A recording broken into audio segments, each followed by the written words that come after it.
I call Jackie Dean. Thank you very much for the opportunity to speak on the third reading of the Administration of Community Sentences and Orders Bill, and I'm really pleased that we have now reached the third reading stage of this most excellent bill, which makes some substantive but also technical changes to the Bail Act, the Sentencing Act and the Parole Act. And what this bill will do will remove barriers to the effective and efficient management of offenders serving sentences and orders in the community. And why this is a pretty significant bill is that it is part of a suite of work being done in the justice sector with a very strong focus on rehabilitation and reintegration. I still haven't got that right, never mind, you know what I mean.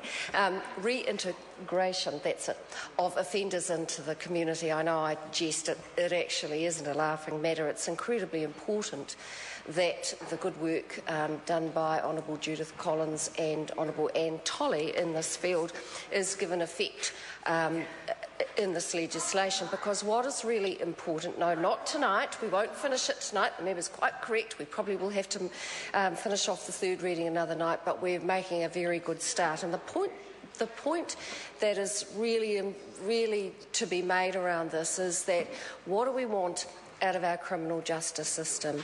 We want offenders to be brought to trial in a timely manner. Yes, we are doing a lot of work around courts reform and judicial reform. While prisoners are in custody, we want to give them every opportunity to gain those life skills, those literacy and numeracy skills that they may be lacking. We want to return them to the community in as good a shape as we possibly can. And this bill forms a great part of the reintegration of people, of offenders back into the community.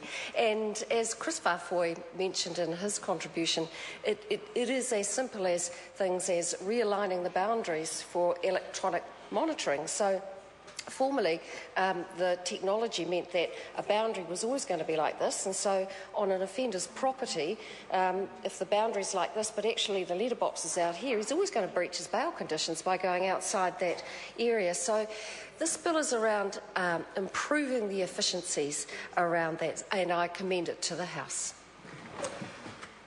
I call Andrew Little. Thank you, Mr. Speaker. It's a pleasure.